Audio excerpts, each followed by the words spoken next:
Assalamualaikum warahmatullahi wabarakatuh. Halo Sobat Setiap Fakta Kehidupan. Tidak lupa kami sampaikan salam sehat, salam sejahtera, semoga tercurah segala bentuk kebaikan dan juga kita semua dalam lindungannya. Seperti biasa, kita akan berbagi kisah dari yang unik, menarik, sampai bikin nangis. Mari kita simak kisahnya.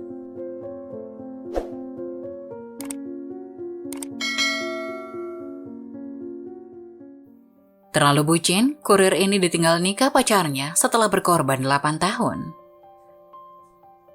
Di sebuah kota kecil yang damai, hidup seorang pria bernama Rizky. Rizky adalah seorang kurir yang bekerja keras untuk sebuah perusahaan pengiriman terkemuka di kota itu. Selama 8 tahun terakhir, Rizky telah mencintai seorang wanita bernama Maya. Mereka berdua bertemu saat masih remaja dan jatuh cinta satu sama lain begitu dalam. Namun hidup tidak pernah berjalan mulus seperti yang diinginkan. Maya adalah wanita yang sangat ambisius dan memiliki impian untuk menjadi seorang dokter. Untuk menggapai mimpinya, ia harus pergi keluar kota dan kuliah di salah satu universitas terbaik. Rizky yang sangat mencintai Maya mendukung keputusannya tanpa ragu. Dia tahu bahwa perjuangan untuk mencapai impian adalah bagian dari cinta mereka. Selama 8 tahun, Rizky bekerja keras sebagai kurir untuk membantu Maya membiayai kuliahnya. Dia bekerja siang dan malam, mengirim paket-paket dari satu kota ke sudut lainnya. Semua penghasilannya dikirimkan ke Maya untuk membantu membiayai kuliahnya dan memenuhi kebutuhannya. Rizky selalu dengan senang hati menuruti setiap permintaan Maya, bahkan jika itu berarti melampaui batas kemampuannya. Baginya, kebahagiaan Maya adalah prioritas utamanya. Suatu kali, Maya mendambakan sebuah cincin berlian yang indah yang dia lihat di toko perhiasan di kota. Dia tahu betapa mahalnya cincin itu, dan seharusnya itu di luar kemampuan Rizky sebagai seorang kurir dengan penghasilan yang sederhana.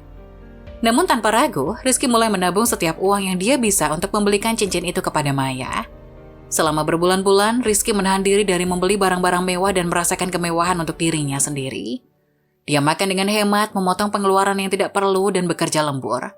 Semua untuk mencapai tujuannya. Akhirnya, setelah beberapa bulan berkeringat dan mengorbankan sebagian besar penghasilannya, Rizky berhasil membeli cincin itu. Dia memilih waktu yang sempurna untuk memberikannya kepada Maya pada ulang tahunnya yang ke-25. Ketika Maya membuka kotak hadiah itu, air matanya berlinang bahagia. Dia tahu betapa besar pengorbanan yang telah dilakukan Rizky untuk memberikannya cincin itu. Namun itu bukan satu-satunya pengorbanan yang Rizky lakukan. Ketika Maya butuh dukungan finansial untuk kuliahnya, Rizky tidak ragu-ragu untuk memberikannya. Meskipun itu berarti dia harus hidup dengan keterbatasan. Dia meminjam uang dari teman-temannya, bekerja lebih keras, dan bahkan menjual barang-barang pribadinya untuk memastikan Maya bisa melanjutkan pendidikan.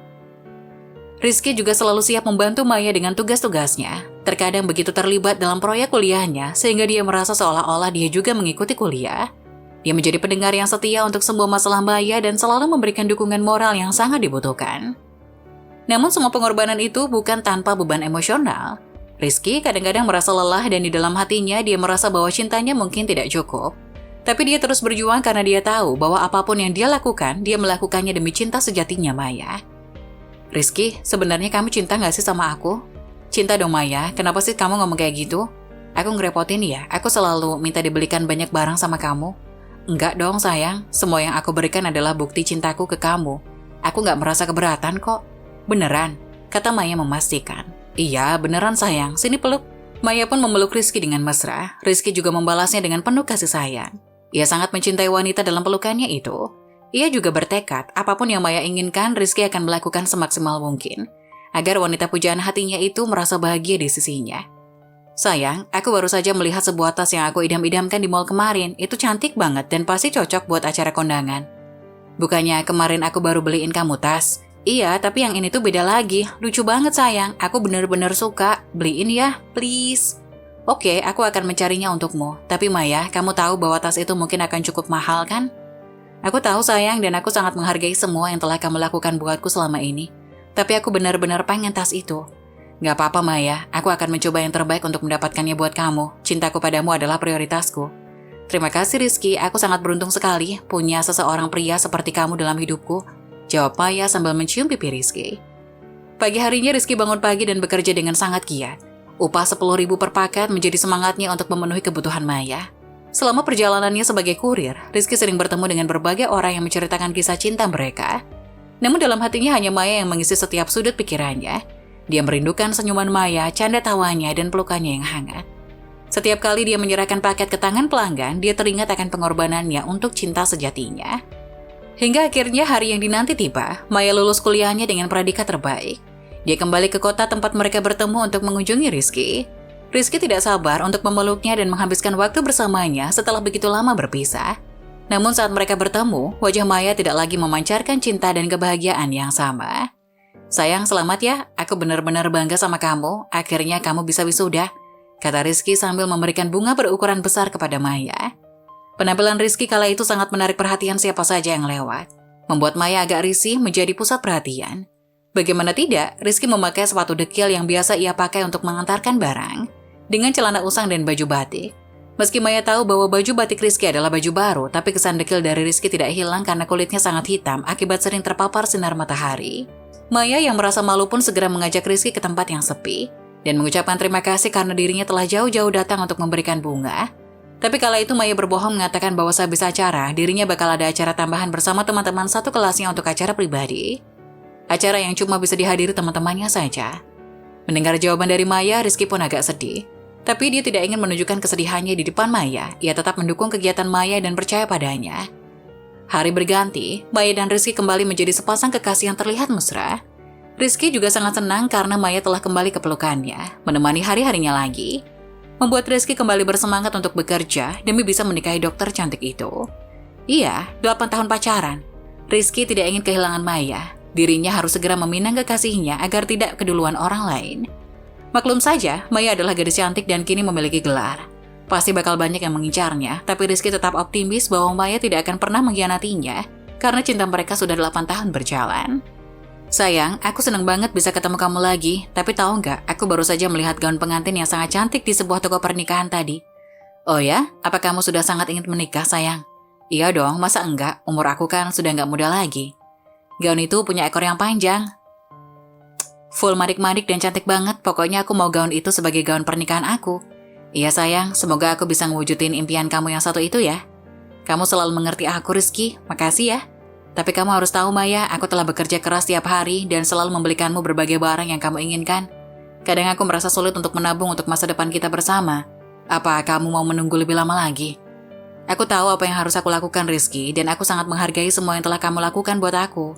Tapi ini gaun pengantinku, Rizky, dan aku ingin semuanya sempurna saat aku menikah nanti. Aku mencintaimu begitu dalam, Maya, dan aku akan mencoba yang terbaik untuk memenuhi keinginanmu. Tapi tolong ingat, kita juga perlu merencanakan masa depan kita bersama termasuk kenangan kita. Maaf, Rizky, termasuk keuangan kita. Maaf, Rizky, aku mengerti apa yang kamu maksud. Aku tidak ingin membuatmu merasa tertekan, aku hanya terlalu bersemangat untuk pernikahan, dan aku lupa betapa sulitnya itu bagi kita berdua. Gak apa-apa, Maya, aku juga sangat ingin kita menikah. Tapi aku hanya ingin memastikan bahwa kita juga punya stabilitas keuangan untuk masa depan. Aku akan mencari cara untuk membelikanmu gaun impian itu. Tapi mari kita juga bicara tentang perencanaan keuangan itu bersama-sama." Lagi-lagi, Rizky menuruti permintaannya. Posisi Rizky yang sekarang bukan lagi sebagai kurir biasa, tapi leader para kurir yang artinya gaji yang ia dapatkan juga lebih tinggi dari sebelumnya. Tapi karena tuntutan dari Maya, kini Rizky rela turun lagi ke lapangan untuk membagikan paket agar bisa mendapatkan uang tambahan. Hingga hari membeli gaun pengantin pun tiba. Rizky sangat antusias untuk membeli gaun itu, darahnya berdesir. Ia tidak sanggup membayangkan alangkah cantiknya kekasihnya itu bila mengenakan gaun pemberiannya. Rizky sangat senang, bahkan ia meminta pemilik toko untuk membungkus kado itu hati-hati karena takut gaunnya rusak. Sang pemilik toko hanya tersenyum senang mengetahui ada seorang laki-laki yang tulus kepada kekasihnya hingga sangat memperhatikan gaun pengantinnya. Malam harinya, Rizky sudah janjian dengan Maya. Dirinya merencanakan untuk makan malam di sebuah kafe sekaligus untuk melamar kekasih yang ia cintai selama 8 tahun. Dirinya bahkan sudah meminta bantuan dari para pelayan kafe untuk mendekor penuh bunga yang romantis agar Maya terkesan. Waktu yang dijanjikan tiba, Rizky merasa sangat tegang dan campur aduk. Matanya terus memandangi pintu masuk kafe, menandakan bahwa dirinya sangat menanti kehadiran kekasih hatinya itu. Dan saatnya pun tiba, wanita cantik berambut panjang masuk dengan senyum sumringah sambil melambaikan tangan ke arah Rizky. Rizky mendapati hal itu merasa sangat bahagia. Ia merasa seperti Tuhan sangat baik kepada dirinya hingga membiarkan bidadari cantik itu jatuh cinta padanya. Tapi senyuman Rizky itu berubah menjadi raut wajah bingung tatkala ada seorang pria yang lebih tampan darinya. Lebih putih, lebih bersih, serta rapi, tiba-tiba menggandeng lengan Maya. Bukannya melepas gandengan itu, Maya malah makin mengeratkan, bahkan merangkul lelaki tampan di sampingnya. Percikan api mengenai hati Rizky, jantungnya berdetak semakin kencang sehingga mendekati Maya dan lelaki yang tak dikenalnya itu. "Hai Riz, lama nggak ketemu," sapa Maya seperti biasa. "Siapa dia, Mai?" "Kenalin, ini Aldi, calon suamiku. Kami seminggu lagi mau menikah. Aldi, kenalin, ini Rizky, sahabat aku, dia yang sering aku ceritain ke kamu," kata Maya tanpa rasa bersalah. "Aldi? Senang bertemu denganmu, Aldi. Aku Rizky, teman Maya," kata Rizky gugup. "Senang berkenalan denganmu, Rizky. Maya telah banyak bercerita tentangmu."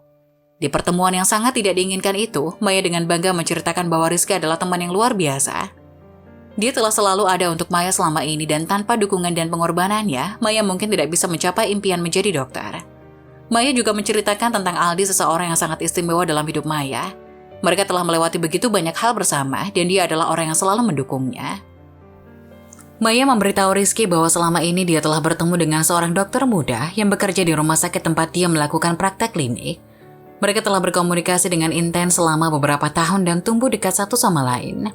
Maya mengakui bahwa dia telah jatuh cinta kepada dokter tersebut dan mereka telah memutuskan untuk menikah. Pengenalan Aldi kepada Rizky adalah momen yang penuh perasaan campur aduk. Rizky merasa campur aduk karena dia telah tahu Aldi akan menjadi suami Maya. Sementara Maya berusaha memastikan bahwa semua orang yang penting dalam hidupnya dapat berdamai dan bahagia bersama. Meskipun ini adalah situasi yang sulit bagi Rizky, dia mencoba yang terbaik untuk menghadapinya dengan kedewasaan dan sikap yang baik hati. Tapi dengan bangga, Rizky memberikan kado terakhirnya untuk Maya yang kini bukan lagi sebagai kekasihnya, tapi sebagai calon istri orang. Para pelayan yang menyaksikan kejadian itu merasa sesak. Seolah mengerti perasaan Rizky, para pelayan itu tidak jadi mengeluarkan makanan yang Rizky pesan, bahkan mereka tidak mengambil uang sepeser pun dari kegagalan cinta Rizky itu. Rizky memberikan gaun itu kepada Maya dan Maya sangat berterima kasih karena telah membantunya memiliki gaun. Maya juga berjanji akan memakai gaun pemberian Rizky dengan bangga di hari pernikahannya nanti. Apalagi yang dilakukan Maya, pikir Rizky. Dirinya merasa seperti diolok-olok oleh takdir dan kenyataan. Hadiah untuk Maya ditukar dengan selembar undangan pernikahan Maya dengan Aldi. Air mata Rizky yang tidak bisa ditahan lagi akhirnya tumpah. Melihat hal itu, Maya langsung memeluknya dan mengatakan maaf dengan sangat pelan di telinga Rizky. Rizky yang tidak enak dengan Aldi pun mengatakan bahwa ia sangat terharu dengan pernikahan Maya. Bahkan dengan hati yang hampa, Rizky mendoakan kelanggengan di pernikahan Maya. Rizky merasa seperti dunianya runtuh. Dia tidak bisa percaya bahwa semua pengorbanan selama 8 tahun telah sia-sia. Maya yang dia cintai begitu dalam akan menjadi milik orang lain. Dia merasa terlalu bucin untuk bisa melepaskannya begitu saja. Namun dia tahu bahwa cinta sejati adalah tentang mengikhlaskan kebahagiaan orang yang kita cintai. Di suatu malam yang gelap dan hening, Rizky duduk sendirian di kamarnya. Di mejanya tergeletak surat undangan pernikahan yang datang beberapa hari yang lalu. Surat itu adalah undangan pernikahan Maya, wanita yang telah lama menjadi bagian penting dalam hidupnya. Namun saat ini, surat itu adalah sumber perasaan kecewa yang begitu mendalam. Rizky, dengan perasaan yang tumbuh begitu dalam, ini benar-benar terlalu sulit. Sejak Maya memutuskan untuk menikahi Aldi, seorang dokter muda yang dikenalkan Maya beberapa waktu lalu, Rizky merasa seperti seluruh dunianya hancur. Meskipun dia mencoba untuk memahami perasaan Maya, hatinya terasa hancur ketika dia menyadari bahwa cinta mereka yang telah bertahan begitu lama akhirnya akan berakhir. Dia merobek sudut surat undangan itu dengan gerakan perlahan. Robekan pertama adalah seperti ekspresi perasaan kecewa yang telah lama terpendam.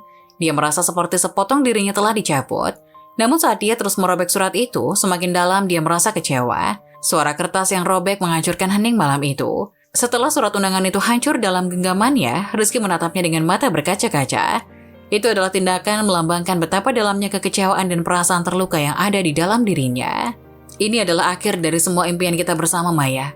Saat Rizky merobek surat undangan itu, dia juga merobek hatinya sendiri.